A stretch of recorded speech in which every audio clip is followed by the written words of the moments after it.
for the last 40 years. And today I have my special guest. She is a holistic alcohol free empowerment coach, no other than Miss Lauren Fay. Hi, thank you so much for having me on the show. Welcome, welcome on Book 101, Miss Lauren. And can you please introduce more about yourself? Absolutely. So, like you said, my name is Lauren Fay. I am a holistic alcohol free empowerment coach, mentor, keynote speaker, author, also a Reiki master teacher. And I am devoted to helping women reclaim their freedom through elective and conscious sobriety. And so, with the holistic approach, I really guide women to embrace sobriety as a sacred and a very deeply personal journey of self discovery. And so, this pathway, it unlocks confidence, it activates the ambition and the intuition that gets diluted or even taken offline completely by alcohol, and then really creating a long lasting transformation that's aligned with our purpose, aligned with our values, and aligned with the authentic self. All of those things also get put on the sidelines when it comes to a dysfunctional, unhealthy relationship to alcohol. So I've been sober since my very first attempt at it, January 25th, 2018. And so I am a living testament to what becomes possible when we make that empowering decision to create a life beyond alcohol. Miss Lauren Fay, thank you so much for sharing your knowledge and wisdom today. And today, let's talk about what motivated you to start your journey towards becoming alcohol free. Can you share the pivotal moment or event that sparked your decision to pursue an alcohol free lifestyle? Absolutely. When I think back to my life before I was alcohol free, my life was really about secrets. On the outside, I was a Navy daughter, a fitness professional. So the picture of discipline, corporate job, all of those things where I checked all the boxes. But behind closed doors, I was dating a drug dealer. I was addicted to alcohol and cocaine. And you asked what was the pivotal moment. It was because I was so spiritually bankrupt, like spiraling in my mental health, that I actually tried to take my own life. And that moment became my turning point in deciding to stay alive, to become sober. I just decided to shift that into my primary identity and find spirituality and create this new pathway towards healing that felt very empowering to me and not powerless. So that was really the big moment, was deciding to take my life back, and then not only just choosing to be alive, but choosing to actually live in my life. What is that going to look like? And so I said in my introduction, aligning with values, aligning with purpose, um, deciphering and decoding what all of those were for me, and then going and actually doing it. Miss Lauren, were there specific personal experiences that made you realize alcohol was impacting your life negatively? Absolutely. I mean, just the traditional, what you would imagine to be the physical repercussions, right? The hangovers, the lack of energy. But more so than how it physically impacted me, it was really emotionally and mentally. I was just so unfulfilled. I've always been a very happy social butterfly, full of life. I was very blessed to grow up on the island of Hawaii, where you just kind of come alive. I mean, the whole culture is very alive. And with alcohol, you could see me just, go darker and have a lot of self pity and have a lot of self loathing and resentments and just things that didn't feel good. So those stood out the most to me. Was my life while drinking alcohol was no longer acceptable to me. It was not good enough for me. I wasn't happy. And I just decided to make a change because I didn't want to live that way anymore. How did your relationship with alcohol evolve before you decided to go alcohol free? Worse and worse and worse. Um, I'm a petite woman and I could consume large quantities, which is quite shocking. So not only did the quantity get, more, I was drinking more, it was more frequent, but it also, again, it goes back to that mental, it was the obsession. If I wasn't actually drinking, I was thinking about drinking, planning the next drink, and if I had drank, then I was spending time recovering from drinking. So there's this concept called the obsession of the mind, and it takes over more so than just the habit, the behaviors, the ritual. It becomes the only thing that you think about, even if it's thinking about not wanting to drink. Did health concerns, physical or mental, play a role in your motivation to stop drinking? Absolutely. Like I said in my introduction, I was a fitness professional. So I actually physically was in very good shape.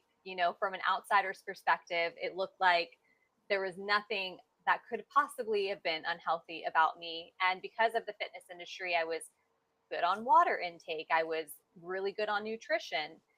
And I think that helped combat the really physical repercussions that can come with a dysfunctional relationship to alcohol.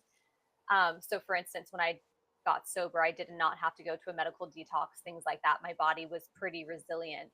But mental health wise, yes, just losing that will to live, losing that time of your life where any like nothing brings you joy. That was more concerning to me than any physical repercussion that I experienced. Miss Lauren, were there external influences like family or friends that encouraged you to start this journey? Actually, it was a choice that I made on my own. Like I mentioned, secrets, I was really good at having a double life. And so I chose what the outside world got to see. Granted, you can't have a picture perfect double life. And so the outside world started to see some cracks into the darker side, into like, wow, she drinks, more than other people at dinner, or wow, she's just been really unhappy recently. But they didn't actually know, and by they I'm talking family specifically, didn't actually know how bad it really was. And so on the night where I again had my suicide attempt, it was me intervening with myself saying, oh my gosh, what, I cannot believe I got this low. I cannot believe it got this bad. And so I intervened with myself. And that's when I told my family how bad it really was. And shock would be an understatement, of course. But then it was unconditional love, support, gratitude that I was still alive, and they wanted to see me succeed. How did societal or cultural attitudes toward drinking influence your decision to go alcohol free? What's interesting about that question is it's actually usually the opposite, where the societal pressure is what prevents people from going alcohol free. Drinking is such a culturally accepted experience. I'm in the United States, so here in the United States, it's a very culturally accepted experience. You can blanket statement and say everyone drinks. Obviously, that's not true, but that's what it feels like when you're the one who's not drinking. And so that actually can keep people from getting started in the process. For me, it meant just surrounding myself with other people who also didn't drink alcohol. It meant doing activities that no longer involved alcohol. So I wasn't going to go to happy hours. I wasn't going to go to brunches that were focused on mimosas. I joined yoga studios, um, things like that, that just didn't involve alcohol. And that's how I had the people around me, my surrounding environment, society, help support me in being alcohol free. Miss Lauren, did you feel desire to reclaim control over certain aspects of your life, and how did alcohol factor into that? The word alcohol and control just cannot live in the same sentence. It's so, when we're drinking alcohol, I should say, when I was drinking alcohol, there's false sense of control, where there's a belief that you can stop whenever you want to, which I mean is not untrue, because that's what I did. But when you're really deep in it, you feel like you are controlling it. There's also this belief that it is the one thing that you do have control over in like a world where there's so little that you don't have control over. And so what I'm saying is, like, you can pour that drink, you can go to the store and buy that thing, you can have your nightly habit and your nightly ritual. And so there's that sense of control. But really, it it hijacks the mind, it hijacks the spirit, it takes away any semblance of control if we actually look at it for what it is. um, so those two words living together, I think that control came back when I let go of the thing that would rob me of my control as long as I continued consuming that thing. Very well said, Miss Lauren. Beautifully, beautifully articulated. How did your values or long-term goals align with the choice to become alcohol-free? It was just that knowing, that really deep feeling, like that spiritual knowing that something was missing, that I was meant for more than the life I was living. I always had big dreams. I, actually went to college to be a news broadcaster. I wanted to be the brunette version of Katie Couric. Like, I wanted to be on TV for news. And that dream was set aside, but the essence was still there. I wanted to make an impact. I had things to say. I wanted to teach. And the more I drank, the more I closed the door on that. And so it just got to this point where I was like, there's got to be more than what I'm doing. I'm designed to be ambitious. I'm designed to be highly competitive. I was a collegiate athlete, and I was designed to set goals and to reach them. And when I was drinking alcohol, I wasn't doing any of those things. It was just day in, day out, the self pity, the continuation of self destruction. Even if it wasn't physically by drinking, it was definitely by my thoughts. And I just decided I had to do it differently. And so acknowledging what it is that I wanted, which was to feel proud of myself, to do something that felt like it could positively impact people. That's what I realigned with, and then that's the route that I took when I became alcohol free. And to be honest, it started by just sharing my story and being what I like to call sober out loud, so that just in witnessing the fact that I've made this conscious choice to become sober and I'm now living differently and here's what I'm doing, it could maybe help someone, indirectly. And then, of course, more directly when I decided to actually make this my mission. Miss Lauren, as a holistic alcohol-free empowerment coach, what are your short-term and long-term goals? Short-term and long-term goals. Short-term goals actually is to finish the book that I'm writing.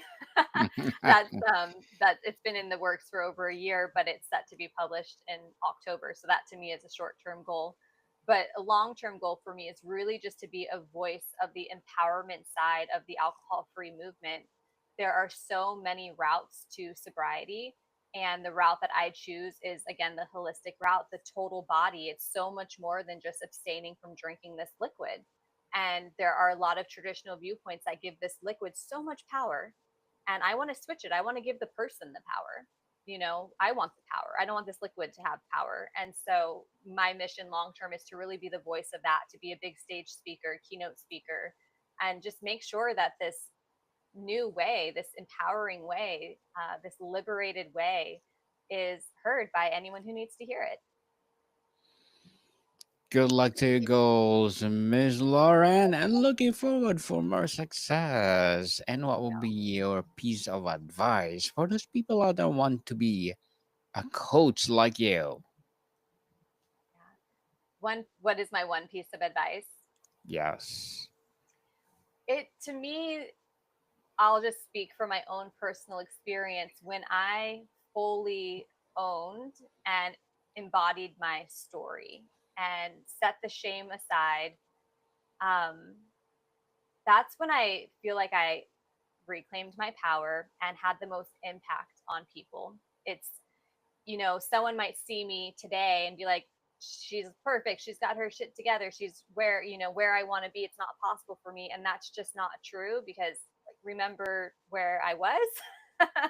And so I want to be a living testament. And so the advice is to really own your story and to coach, to mentor from lived experience. And what's so powerful about that is no one else has my story, no one else has your story, no one else has their story.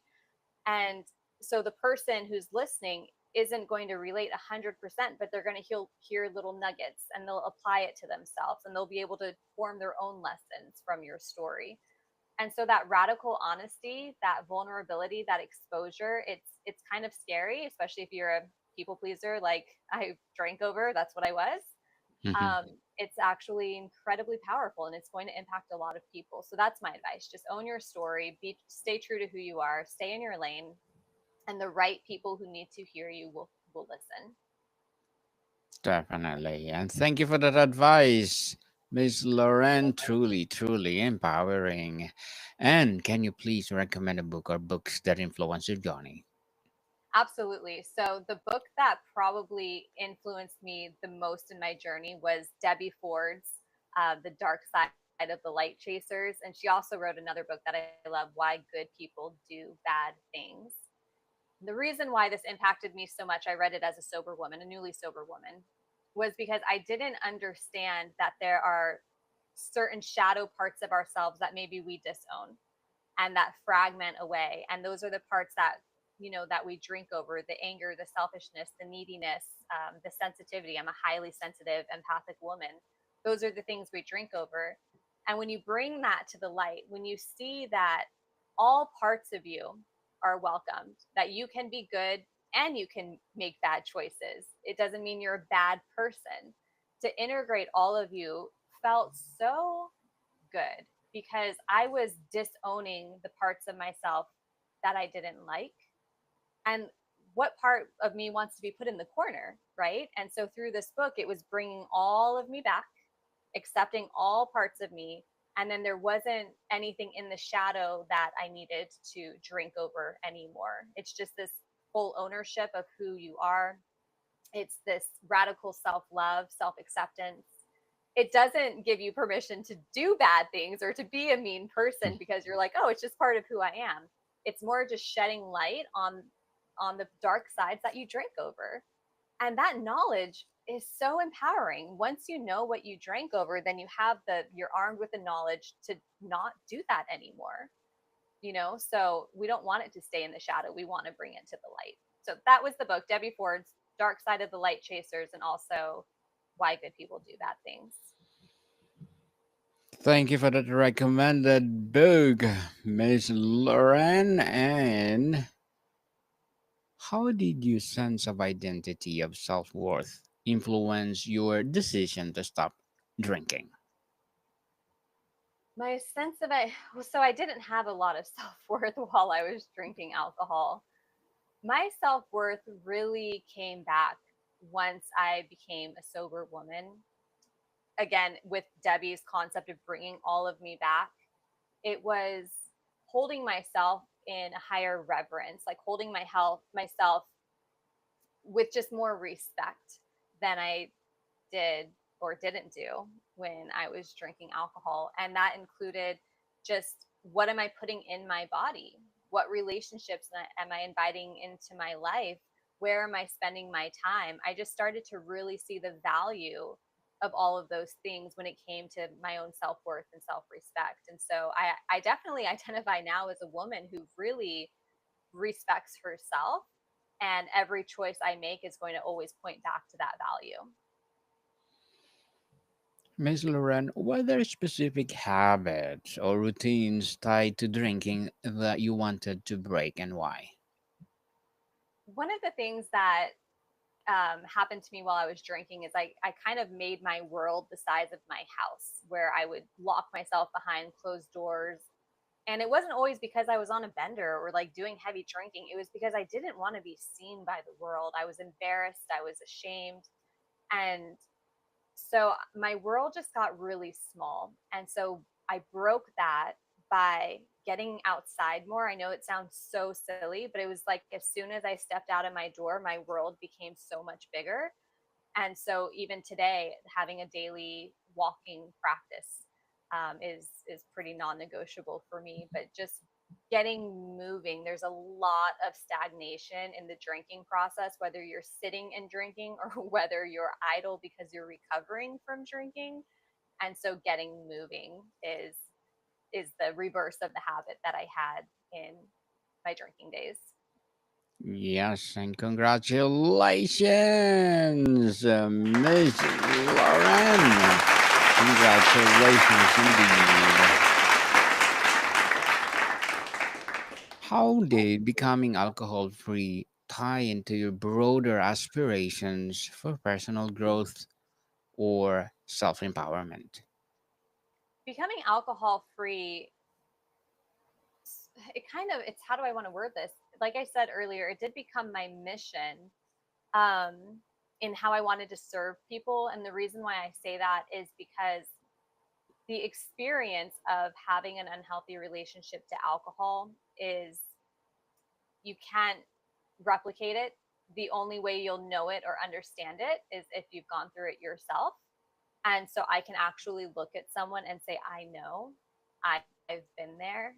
I've felt these feelings. I've done those things. I've said those things.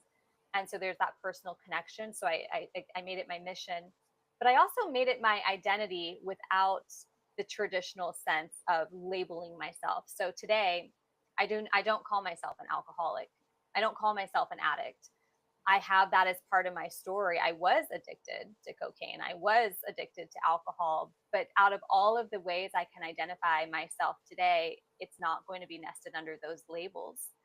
And so alcohol free did become my identity in terms of how I live in this world. I don't drink alcohol, but it's so much bigger than that. It's just living awake in my life, it's living alive in my life.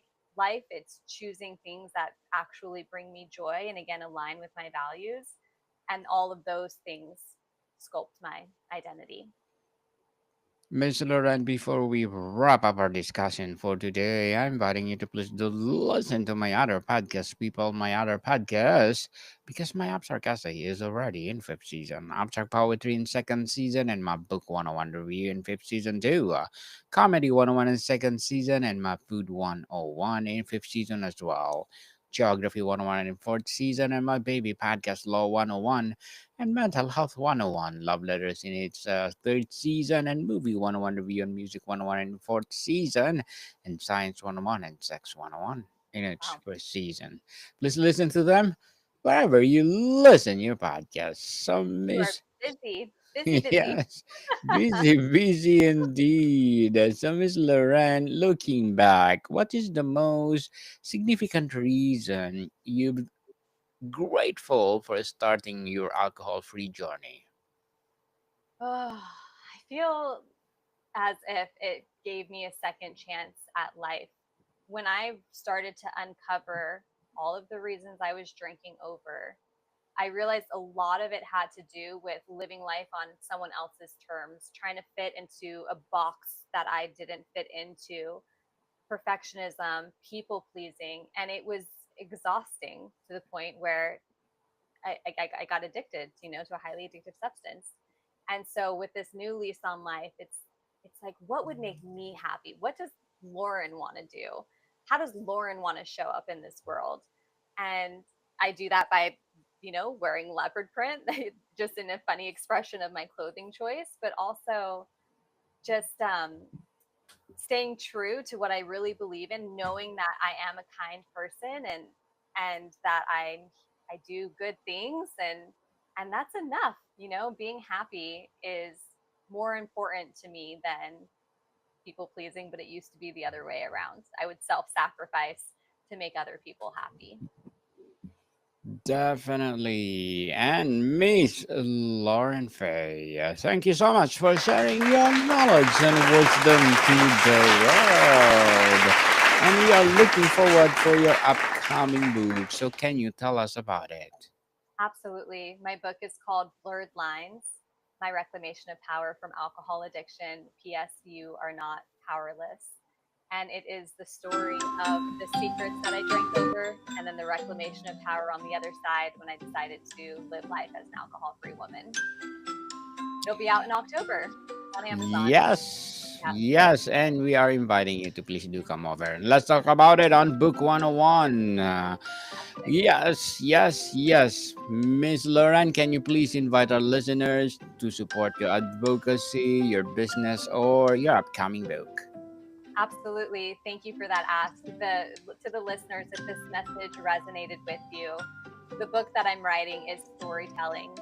You get the opportunity to pull your own lessons from it. It's meant for everyone, even if you're not in an unhealthy relationship with alcohol. So the best support would be to find it on Amazon, to read it, to leave a review on it, and to share it with other people if it resonated with you. That would be such a gift, such an honor. Yes, people, let's support Miss Lauren Fay because if you support her, for sure, more and more empowering books to come, more and more empowering coaching to come. So, Miss Lauren, thank you so much for your time. Thank you for having me. More to come, people. See you soon.